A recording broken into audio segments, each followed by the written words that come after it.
Algunos todavía a medio gas o a medio camino, pero muchos ya aquí también. Así que bueno, bienvenidos. El Señor los guarde, les bendiga a todos. Es una alegría volver a vernos y es una buena elección estar en la casa del Señor hoy y dedicarle este tiempo a Dios. Además, 1 de septiembre es como el comienzo ya de la segunda parte casi del año, ¿no? Ya vamos muy enfilados hacia el final, hemos pasado ya el ecuador del año y estamos felices de continuar estando aquí.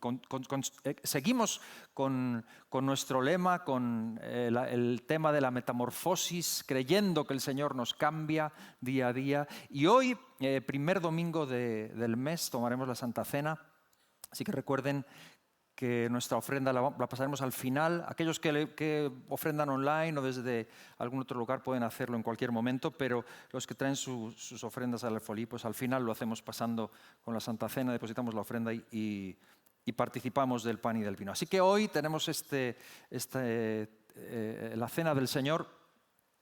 Tengo que decir, el próximo domingo habrá anuncios ya para todo lo que es septiembre, pero quiero decir que el domingo que viene inicia ya la actividad de los niños en escuela dominical.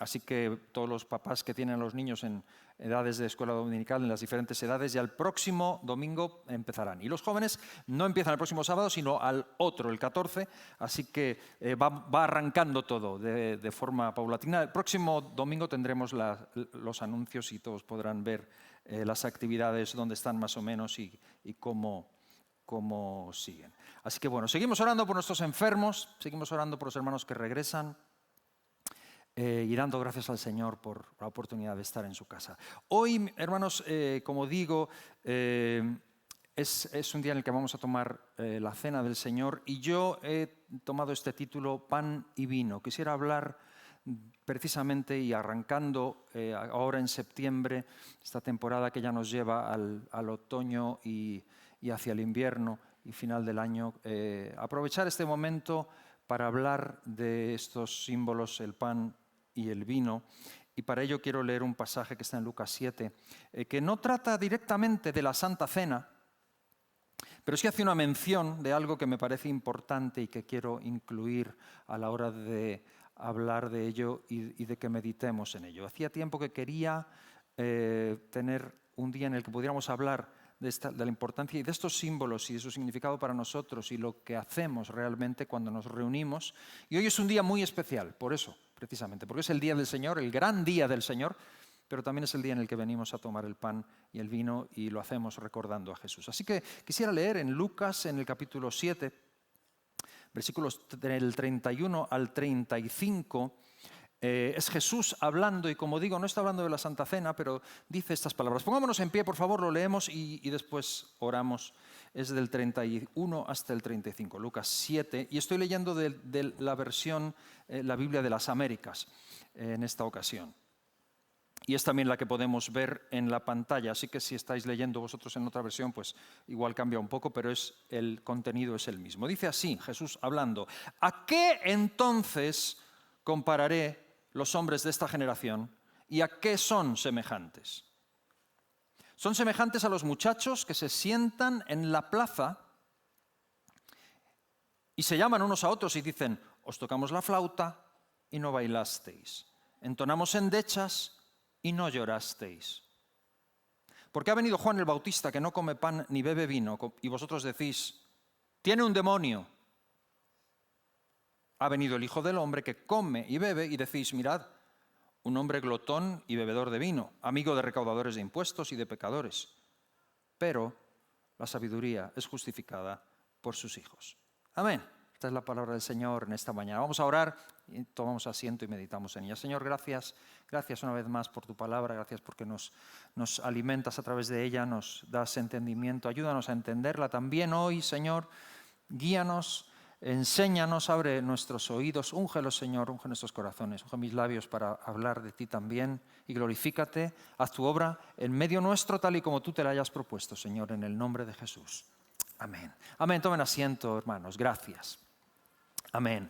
Dios es un Dios maravilloso que nos reúne hoy aquí y es maravilloso ver todo lo que vemos. Él es el creador de todo lo que vemos. Hay auténticas maravillas que Dios ha hecho. El otro día yo suelo caminar por las tardes, no todas, pero algunas, y han abierto un pasillo de estos, pasillo verde de estos en la zona por donde yo vivo, como reforestando y con algunas especies de aves que yo ni conocía, y caminando a veces por ahí me asombro de ver lo que Dios hace. Y bueno, eso es en nuestro planeta, pero ni hablar de lo que sucede más allá de lo que ni siquiera vemos, o lugares recónditos que no conocemos y que son increíbles. Dios es un Dios tremendo y su grandeza se manifiesta en la creación. Hay una huella de Él y es grandísimo, es inmenso el Dios al que adoramos. Y aún así, lo más grande que Él ha hecho, lo más grande que Dios ha hecho, lo más suntuoso, lo más maravilloso, lo más incomparable,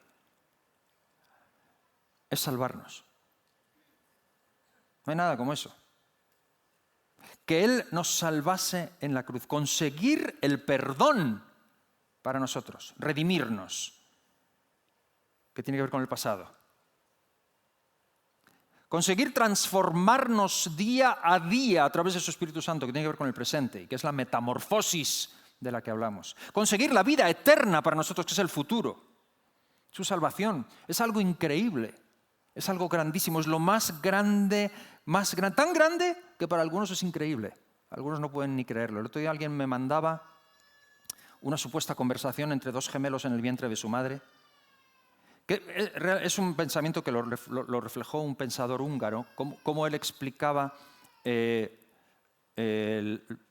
eternidad, cómo él la entendía. Era una conversación entre dos fetos en el vientre de la madre, y le decía, pero, ¿te imaginas? Y uno le decía al otro, pero tú, dice, cuando veamos a mamá, y el otro decía, pero tú crees en mamá, ¿pero qué es eso? ¿Tú te crees que mamá existe? Estamos aquí, es lo que vemos. No, bueno, yo creo que existe, yo creo que no. ¿Tú crees? No existe. ¿No? Pues yo creo que estamos rodeados de ella por todos lados, y porque... No, eso es una conversación que iba a más, ¿no? La puedes buscar cualquiera en internet, la pueden encontrar. Yo siempre he dicho, incluso sin conocer eso, siempre he comparado la muerte en Cristo y la resurrección, siempre la he comparado con un parto. ¿Cómo le explicas a un feto que hacia donde va es mejor que donde está? No puede. ¿Cómo le explicas que tiene órganos, que los tiene, pero que no le sirven, pero que le van a servir? De hecho, yo siempre le digo a Conchi en broma que los omóplatos son las alas. Están ahí todavía no los estamos usando, pero ya verás. Esa es primera de Marcos 1:1. Mía. O como dice Hans, Marcos habla hoy, Hans habla hoy, dice él, ¿no? Pero wow, para algunos resulta... Para otros, más que increíble, lo que resulta es conveniente no creer en Dios. Pasa mucho esto. En esta semana leía un filósofo, Aldous Huxley, un británico, que termina admitiendo que sus convicciones filosóficas, es un pensador muy anticristiano, ¿no? Y que termina reconociendo que su rechazo a la religión está condicionado por el hecho de que no le conviene ni quiere cambiar su estilo de vida. Eso les pasa a muchos. No es que no creo en Dios porque no pueda, es porque no quiero. Al final, creer en Él implicaría una serie de cambios que... Otros lo que hacen es mirar a los cristianos y buscar los fallos, que los hay, los encuentras. O sea que eso es ser... vaya aún, ¿no? Y entonces, claro, la excusa perfecta, pero el trasfondo es otro. No sé, quizá te encuentres entre ellos hoy, no lo sé. Pero te voy a decir, en serio, ¿por qué no te fijas en los que verdaderamente aman a Cristo? Que seguramente van a fallar también, ¿no? Porque hay personas que dicen seguir a Cristo y no son un reflejo de Cristo. ¿Por qué no te fijas en alguien que verdaderamente ama a Cristo? Que los hay. Y que está en un proceso de metamorfosis y lo reconoce y que quiere cambiar. ¿Por qué no miras su vida y tienes que reconocer al final que quieres ser así también, en el fondo? ¿Por qué no dejas de mirar? Y siempre vas a encontrar, vas a ver que no es perfecta la persona, por supuesto, siempre vas a encontrar algo, pero la pregunta es, ¿le darás tú a Jesús la oportunidad de que transforme tu vida también? Porque tampoco eres perfecta, cariño. Tampoco eres perfecto. Dios nos está transformando constantemente y es un error no dejarse transformar, porque al final es la experiencia más maravillosa, ser transformado día a día. ver cómo nuestra propia naturaleza va cambiando y Dios va haciendo un milagro. Ok, lo más grande que ha hecho Jesús es salvarnos y sucedió en la cruz. En la cruz. La cruz, esa es la base. Donde primero vi la luz. Y las manchas de mi alma yo la veo. Por eso es tan central, por eso es tan básico que volvamos constantemente a la cruz, a lo que Jesús hizo por nosotros. Y por eso Jesús nos invita sistemáticamente a recordar lo que pasó. Porque es nuestro arranque, es nuestro comienzo. Y podemos dar 1000 talleres y hablar de 1000 historias, pero este es el arranque, es el comienzo, se ha puesto verde. Es el comienzo. La cruz, donde Él dio su vida por nosotros. Y cuando nos habla de que le recordemos, pues se trata de este título, Pan y Vino. Es lo que vamos a hacer en esta mañana. Y por eso quiero hablar de esto, quiero referirme hoy a estos símbolos y quiero resaltar 5 puntos. Tengo un bosquejo de 5 puntos. El primero de ellos, quiero hablar de los símbolos.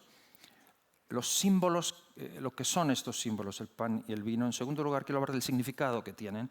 En tercer lugar, de la cuestión de que estos símbolos constituyen alimentos básicos. En cuarto lugar, quiero hablar de una comparativa entre Juan y Jesús y me voy a referir, Juan el Bautista, me voy a referir al pasaje que hemos leído. Y en quinto lugar, hablar del proceso brevemente y tratar de ver con todo esto un poco el porqué de estos símbolos. El porqué de estos símbolos. Al menos como yo lo visualizo, como yo lo veo, y espero que nos sirva de alimento a nosotros hoy también y que nos ayude a la hora de acercarnos a la mesa del Señor en unos minutos. Entonces voy con el primer punto, la importancia de los símbolos. La importancia de los símbolos. He hecho un cuadro de 4 de las religiones, quizá más así universales o más grandes, y hablando un poquito de los símbolos de ellos. Por ejemplo, el Islam, el símbolo del Islam, ¿cuál es? Pues es la media luna. Todos lo conocemos, la media luna con la estrella. Lo hemos visto muchísimas veces. Esto es un símbolo que cualquiera que lo vea sabe que es una referencia al Islam y lo distingue. El símbolo viene de Oriente Medio, es mucho más antiguo que el propio Islam, no tiene que ver con el Corán ni con la religión islámica, sino que era de antes de las culturas antiguas en Mesopotamia, Asia Central, en el Mediterráneo, y estaba más asociado con deidades de los astros lunares y astrológicas, y los diferentes imperios, el bizantino, que luego fue Constantinopla, después Estambul, al final lo recogen y es como un símbolo del Islam, de todos los países que mantienen esa misma cultura o esa misma religión. Aunque la conexión más fuerte es del Imperio Otomano, pero bueno, este es el símbolo del Islam. El judaísmo, ¿cuál es el símbolo del judaísmo? La estrella de David. Hay varios símbolos, ¿no? Pero la estrella de David es uno, es un símbolo importantísimo. Siempre que lo vemos, y la estrella de David tampoco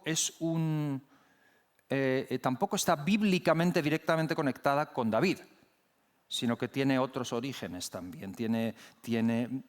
Ellos lo llaman Magen David, que significa escudo de David, y empezó a tener durante la Edad Media, más que nada, empezó a aparecer en diferentes documentos judíos, etc. Finalmente, en el siglo XIX, con lo del sionismo, el movimiento sionista, y luego sobre todo en el siglo XX con lo del nazismo, cuando Hitler los marcaba a los judíos con una estrella, esta estrella, ya se convirtió también en un signo de resistencia y en un signo de supervivencia para ellos. Y en el 48, cuando Israel es reconocido como Estado por la ONU, pues se lo incorporan a la bandera y está ahí. Eso es un símbolo de Israel. Hay otro símbolo del judaísmo también, que es la menorá. No sé cuántos tienen una menorá en su casa. Algunos así por folclore o porque han estado en Israel. Bonito. Este sí que es un símbolo mucho más bíblico. Esto está en Éxodo. Jehová ordenó que en el tabernáculo hubiese un candelabro de 7 brazos. Y esto es un símbolo del judaísmo. El budismo. El budismo tiene un montón de símbolos. He puesto aquí la rueda del Dhamma, que son los 8 radios, el noble sendero óctuple que guía a los practicantes del budismo hacia la liberación. Esto es un símbolo tremendo básico, un principio básico del budismo. Tienen otro, que es la flor de loto, que es un poco un símbolo de cómo una flor o una vida se abre paso en medio de las adversidades de la vida. La flor que en medio del agua o de la oscuridad florece. Luego también tiene el nudo infinito, que es como la conexión esta de eternidad, de que todos los seres están interconectados. El budismo tiene mucho de esto, de que todo se disuelve y se vuelve a... Nada muere, todo vuelve a reencarnarse y todo está súper mega conectado, ¿no? El infinito, el nudo infinito. Y luego está el cristianismo. ¿Cuál es el símbolo del cristianismo? La cruz. La cruz de Cristo. ¿Por qué? Porque es central. La cruz es el cristianismo. Para nosotros, sin Cristo colgado. La Iglesia Católica siempre le representa con un crucifijo muy español, ¿no? Con el Cristo colgado. Nosotros siempre la cruz vacía porque enfatizamos en su resurrección, que Él está vivo, que Él está entre nosotros. Pero la cruz es el símbolo del cristianismo. Muchos la llevan colgada, muchos la llevan en algún sitio, o en el coche, o algún tipo de insignia. Es el símbolo, pero hay varios. ¿Ves que he puesto ahí varios? Hay, por ejemplo, el pez, el ictus. Algunos lo llevan esto en el coche, porque no es tan explícito como la cruz. De hecho, el ictus es la palabra griega que significa pez. Y ictus era una señal secreta de los cristianos, cuando eran perseguidos. Es decir, se encontraban dos cristianos en la playa y uno hacía así un pez en la arena. Y entonces el otro sabía, ¡ah! Es cristiano. Porque ictus, la palabra ictus, que es pez, Jesucristo, Señor, ¿cómo es? Hijo de Dios, Salvador. Eran las siglas. Si coges esas siglas en griego, es ictus y es pez. Entonces cogieron el pez como la señal. Y sigue siendo una señal hasta hoy del cristianismo. Otra señal, el alfa y la omega. Cuando tú ves la primera y la última letra del alfabeto, sabes que estás hablando de Dios. Dios es el principio, Dios es el final. Jesús es el comienzo, Él es el primero y Él es el último, lo vemos en el Apocalipsis, el alfa y el omega. Otro símbolo es el Cordero de Dios. Esto es como más así de escudo, ¿no? Algunos dicen el Cordero con la bandera, tal, no sé qué, con la espada. Jesús es el Cordero de Dios, el Cordero de Dios que quita el pecado del mundo. En el Nuevo Testamento, Cristo da su sangre por nosotros como propiciación y como reflejo de lo que pasaba en el Antiguo Testamento. La paloma del Espíritu Santo. Todo esto son símbolos del cristianismo. La paloma del Espíritu Santo, que luego también se suele representar con una ramita de olivo, que es casi una mezcla de lo de Noé, y luego también se ha llevado a la paz, ¿no? El símbolo de la paz, como otras cosas que se han tomado y se han hecho así. Pero el tema es que ninguno de estos símbolos del cristianismo realmente es el que Jesús nos encargó. Jesús no dijo que le recordáramos con ninguna de estas simbologías, ni que nos tatuáramos, que podemos hacerlo, alguna de estas simbologías, o que podemos tomarlo como algo que nos distingue en la cultura en la que estamos. Pero lo que Jesús dijo es que le recordáramos con pan y vino. Con pan y vino. No dijo, recordadme con una cruz, recordadme con la imagen de un cordero, o recordadme con el pez. Fueron cosas que fueron surgiendo y que son iconos, pero Él dijo, recordadme con pan y vino. Y por esto lo hacemos. Él no inventó ninguno de los demás símbolos, inventó el pan y el vino. Y dijo que le recordáramos así. Tenemos el episodio de la cena en los 4 evangelios. Y después Pablo, en 1 Corintios, en el pasaje que solemos leer, lo enfatiza y dice lo mismo, haced esto en memoria de mí. Ok, ¿por qué? ¿Por qué? Pues voy al punto 2. Vamos a ver su significado. ¿Cuál es el significado? El significado del pan y el significado del vino. El significado del pan lo podemos ver directamente en Mateo, en varios lugares, pero he escogido esta versión en la Reina Valera. En Mateo 26, 26 dice, mientras comían, Jesús tomó el pan y bendijo y lo partió y dio a sus discípulos y dijo, tomad, comed, esto es mi cuerpo. Soy consciente de que estoy diciendo cosas que no son nuevas, pero que es importantísimo que seamos muy conscientes de lo que estamos haciendo y por qué. El significado del pan es el cuerpo de Jesús, roto, machacado, lacerado,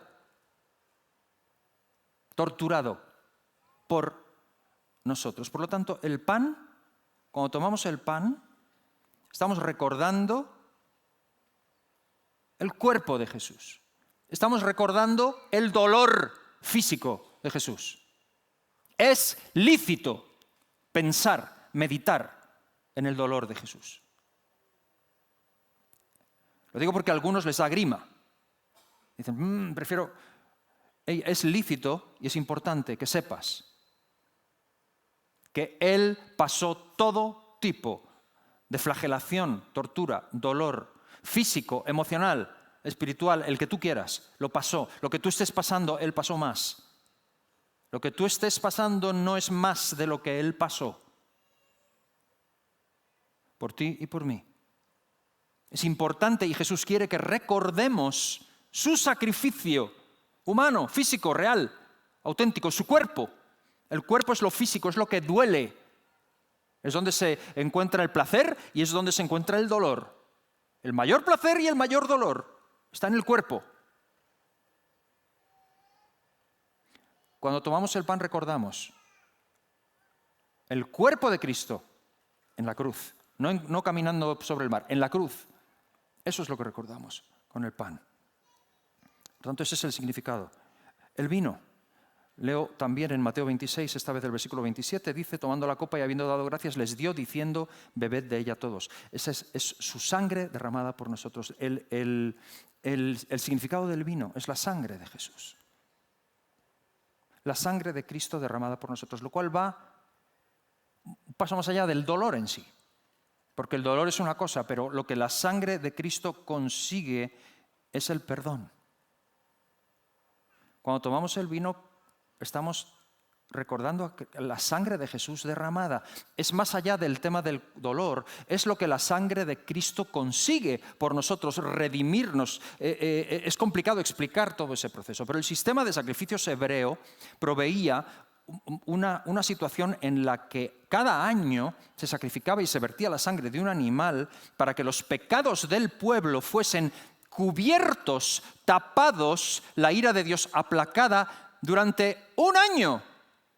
La ira de Dios era pospuesta hasta el siguiente año, en el cual había que hacer otro sacrificio y otra parafernalia con sangre derramada. La sangre derramada cubría el lugar del propiciatorio y esa sangre aplacaba la ira de Dios por el pecado del pueblo. Por lo tanto, la aplacaba, no borraba los pecados, solo la aplacaba. Solamente desplazaba su ira, la posponía, la postergaba, la procrastinaba un año. Al año que viene había que volver a repetir el ritual y ay de ti si no había ritual porque caía la ira de Dios. Era la manera de frenar la ira de Dios y tenía caducidad de un año.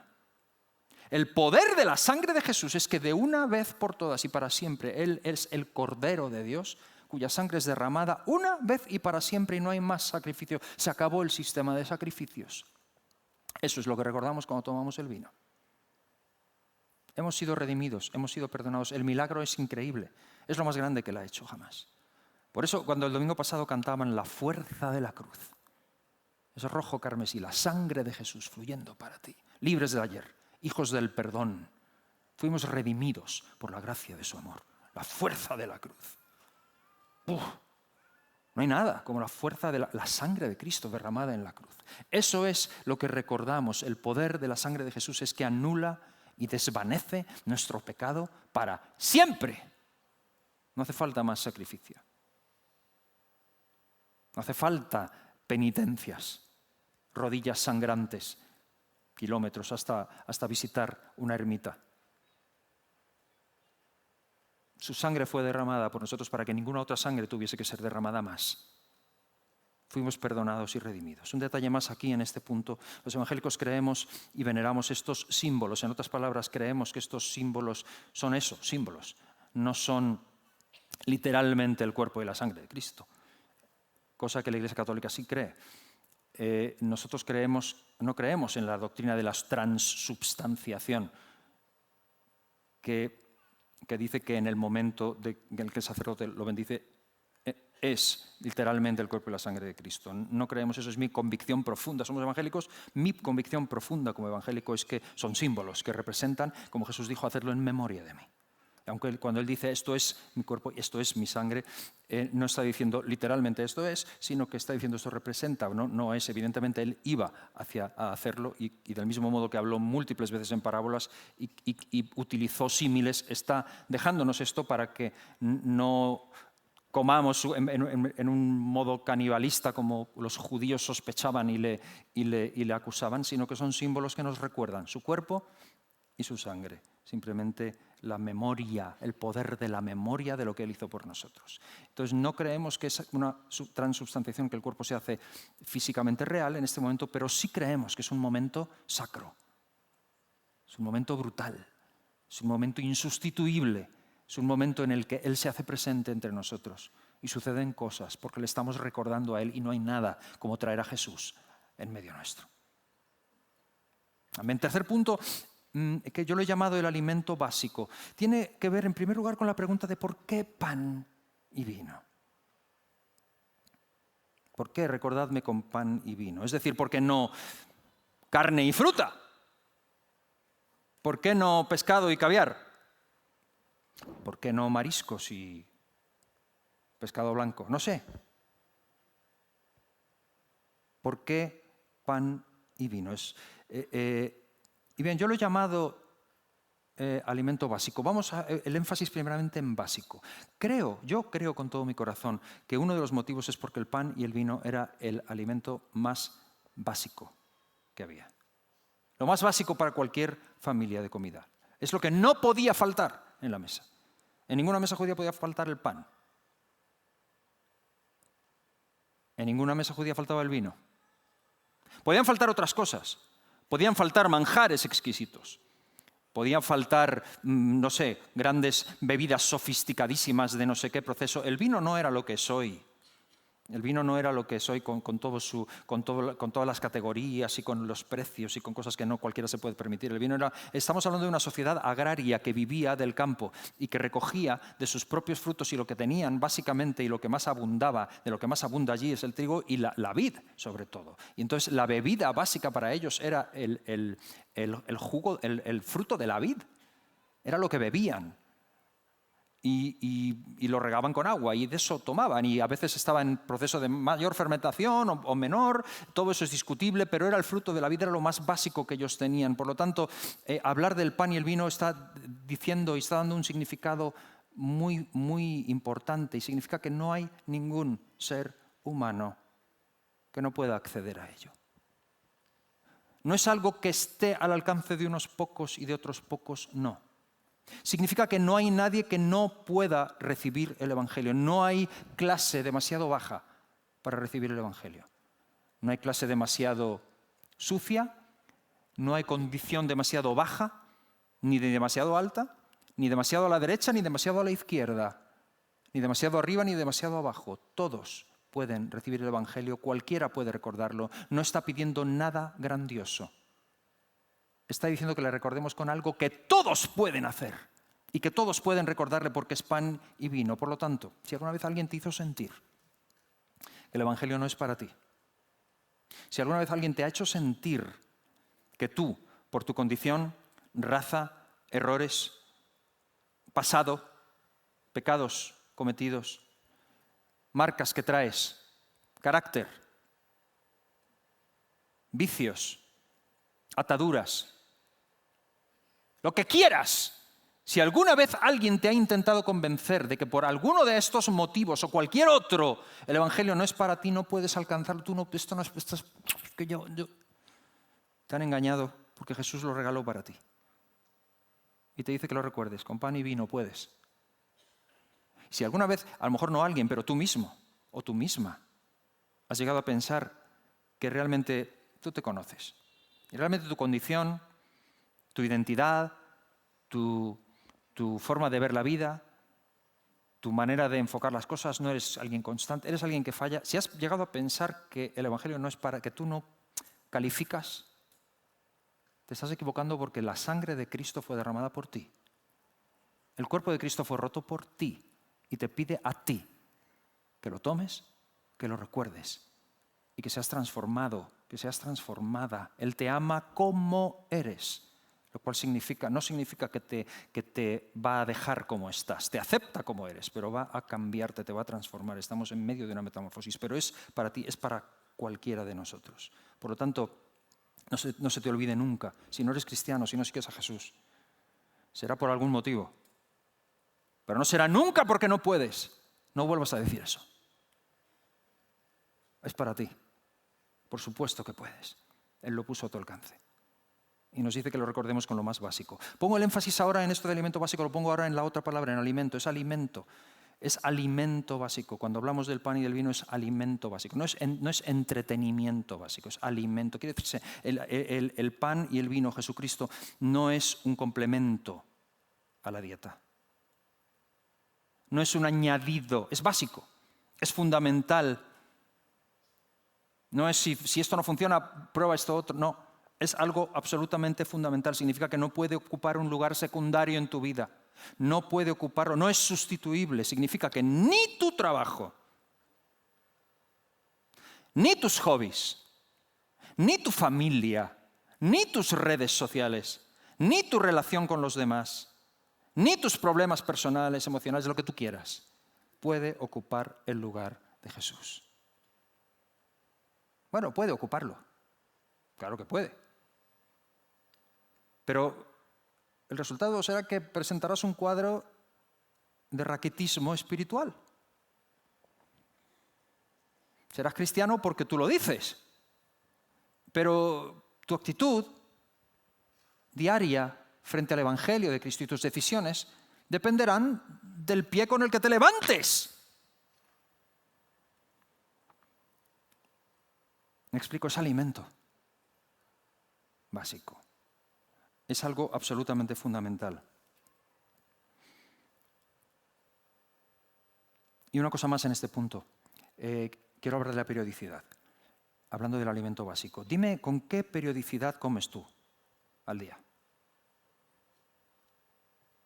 ¿Con qué periodicidad comes tú al día? Porque Jesús dijo, todas las veces que os reuniereis, recordadme, y se reunían para comer.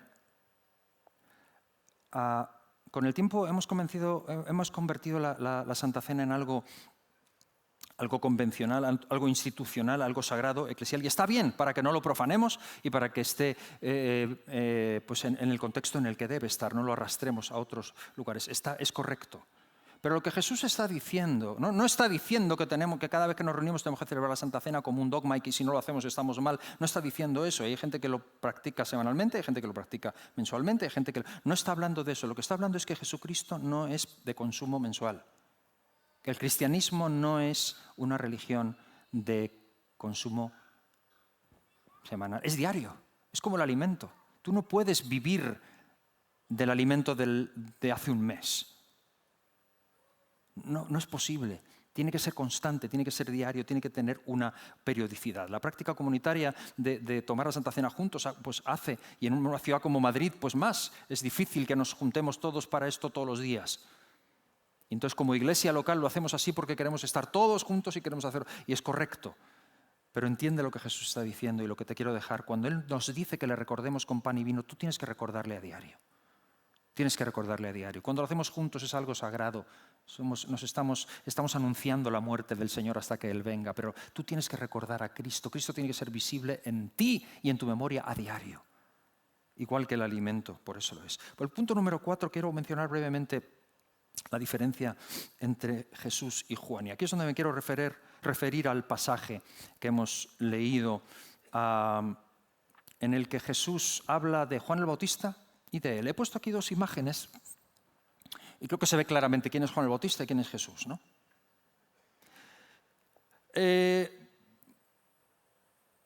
Jesús dice, ¿a qué voy a comparar a los hombres de esta generación? Son como los muchachos estos que dicen, oye, hemos tocado la flauta, no, hacemos esto, no nos gusta, hacemos lo otro. Es un poco así. Hagamos lo que hagamos, no les va a gustar. Hagamos lo que hagamos, estamos en contra. Porque vino Juan, ahí tienes a Juan. Viene Juan es un tipo que viste piel de camello, ¿no? Sí, cinturón de cuero, come miel silvestre, y no langostinos, langostas.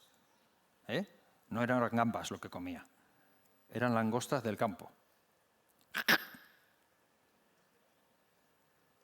Los mexicanos lo llaman chapulines y se los comen. A mí me los pusieron en una boda delante, un tarro así, de chapulines, saltamontes. Que fue cuando, con todo el respeto, dije, hermano, es que... Pero esto es lo que comía Juan, langostas, el más grandes, ¿no?, del desierto. Juan es un tipo que ni comía pan, ni bebía vino. Entonces decían, este está endemoniado, está endemoniado. Ok, viene Jesús. Jesús es otro tipo, Jesús se reúne con la gente. Jesús es una persona alegre de conocer personas, de tener comunión con ellas. ¿Y qué hace con ellos? Lo cotidiano, lo más normal, come pan y vino, bebe vino con ellos. Y dicen, este es un comilón, un bebedor, este no puede ser jamás de Dios. Y dice Jesús, ¿qué os pasa? Si baila, porque baila. Si no baila, porque no baila. Si come, porque come. Si no come, porque no come. Si bebe, porque bebe. Si no bebe, porque no bebe. A mí esto me muestra dos cosas. Una, que la gente siempre va a tener algo que decir. Hagas lo que hagas, las personas siempre van a tener algo que decir. Siempre. Supera ya de una vez esa horrible tendencia de tener que agradar siempre a los demás.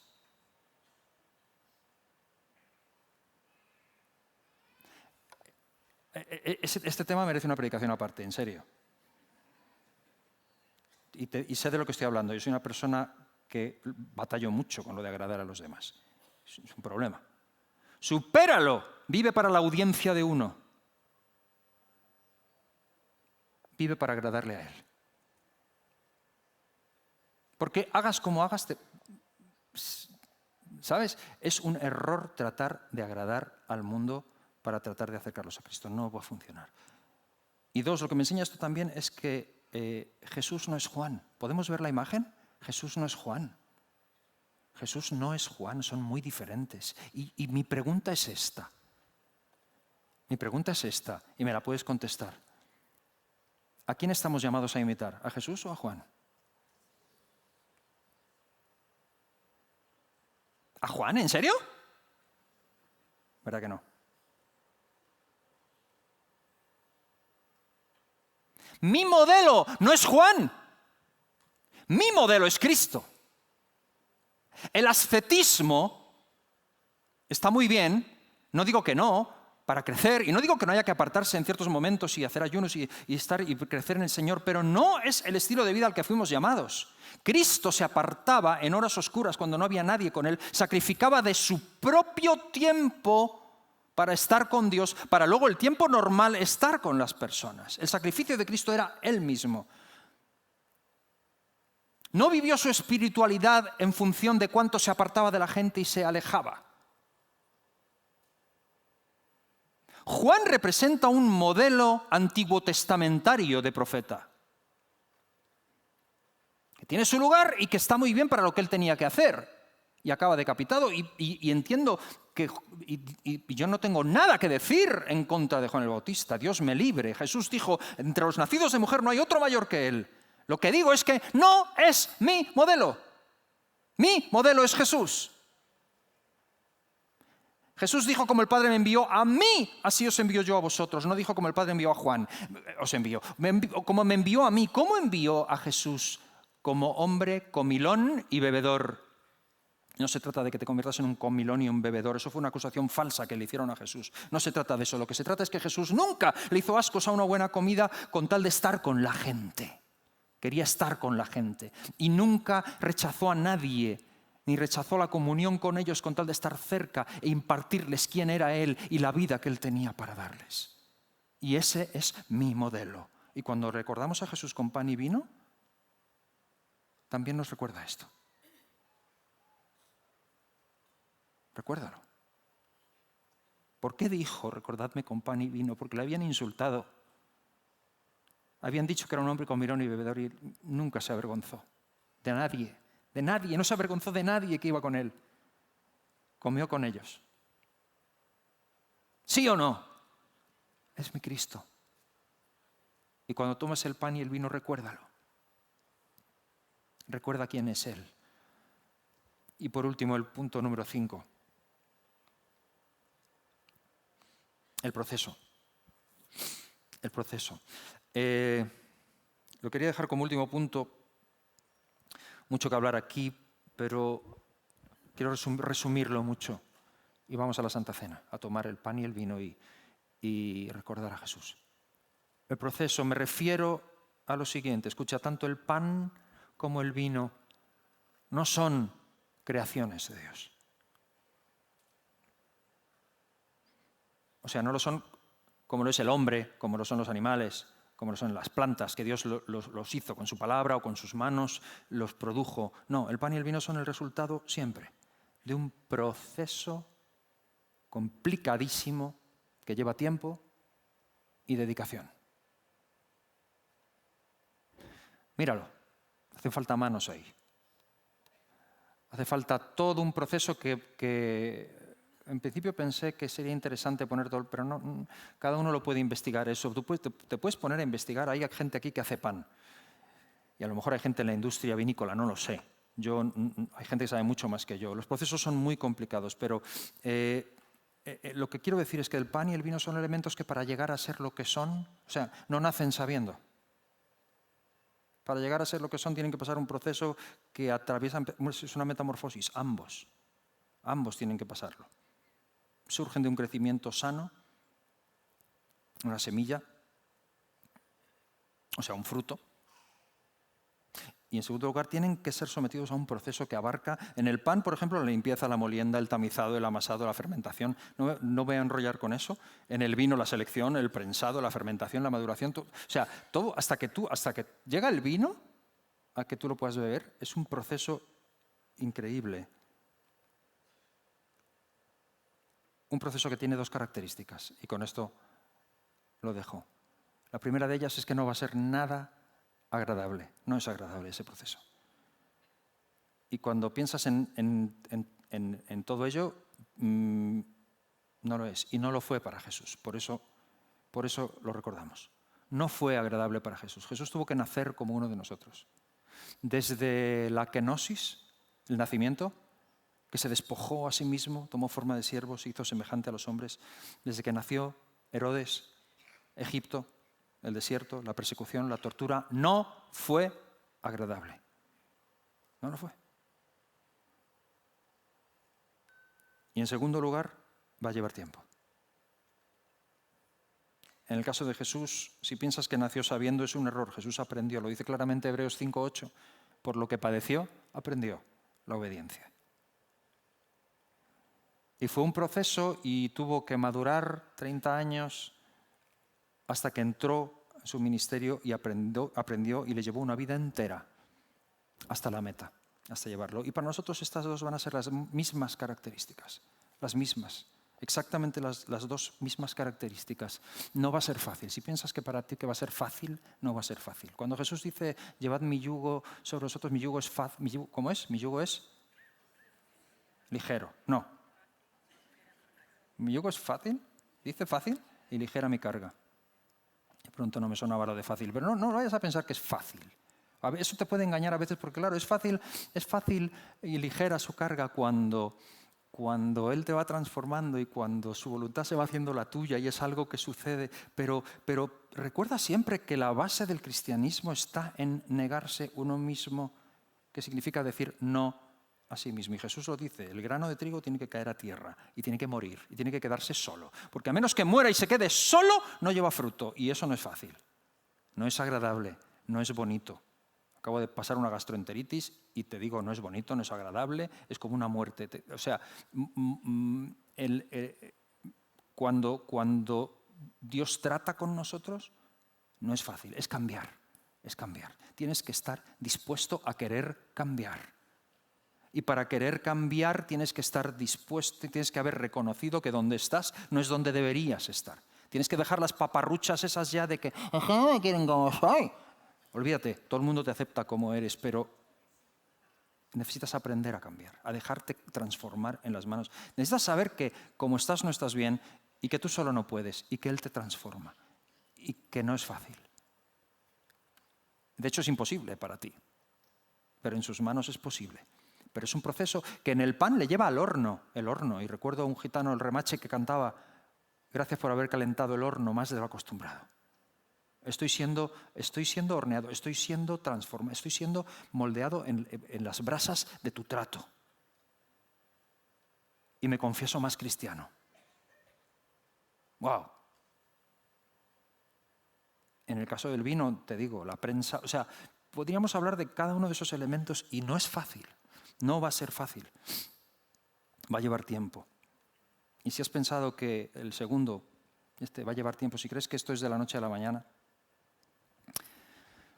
es un error. Si crees que por de pronto que has llegado a una meta ya y ya está. O sea, ¿cuál es la meta? ¿Ser pastor? ¿O qué? ¿O ser líder de algo? ¿Eso es la meta en serio? ¿Ya está? ¿Cuando has llegado ahí ya? No. Lleva mucho tiempo. ¿O me vas a decir que los pastores son infalibles y no necesitan cambiar nunca nada? No. Jamás porque estés sirviendo al Señor en un lugar te pongas en plan estupendo, como si fueras aquí y a dar órdenes a los demás, como si... Tienes que seguir reflejando a Jesús y tienes que seguir siendo cristiano y tienes que seguir recordándole con pan y vino y tienes que seguir recordando que estás en un proceso. Y vive tu vida y sirve al Señor Jesucristo con un agradecimiento profundo porque Él te permite servirle a pesar de ti mismo y gracias a Él. Y vive con un sentido de privilegio como si hubieras nacido 80 veces. Porque literalmente es así. Te ha dado más de 80 oportunidades. ¿O no lo sabes? Si has pensado que por haber llegado a algún punto ya, lo repito, ninguno de los que estamos en esta sala somos lo que deberíamos ser. Nadie. Por lo tanto, una de las mejores noticias del mundo es que no ha tirado la toalla con nosotros. Pero ¿dónde vamos? Me asombro cada día de la misericordia de Dios sobre mi vida y descubro cosas nuevas en las que tengo que seguir siendo transformado. Y es tremendo. Y cuando sirves al Señor en algún punto, estás cierto tipo de visibilidad, los ojos están puestos sobre ti, es peor. Es peor porque encima tienes que seguir madurando, tienes que amar a los demás, tienes que valorar lo que Dios hace en otros, tienes que ignorar la ofensa y encima se te levantan gigantes antiguos, que es peor que antes, porque se supone que los tenías vencidos y siguen ahí levantando la cabeza de vez en cuando y parece que estás haciendo el juego este de que le pegas a uno y se levanta a otro. ¿Pero quién no? Y este punto del proceso también nos lo recuerda el pan y el vino.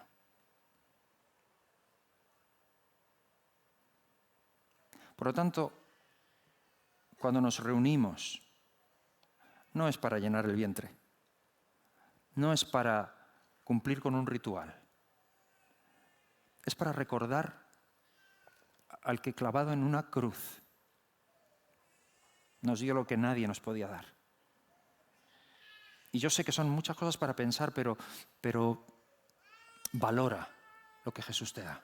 Por eso Pablo dice: nadie lo tome indignamente. No porque tú no eres digno, porque tuviste una vida. No, indignamente significa sin discernir lo que está pasando realmente. Nadie lo tome a la ligera. Nuestra costumbre siempre es esperar a que las personas que participan hayan pasado por los aguas del bautismo, ¿no? Y cualquiera que nos visite de otra congregación en plena comunión participe con nosotros. Y son costumbres que ponemos para, de alguna forma, asegurar que los que estamos somos conscientes de lo que estamos haciendo.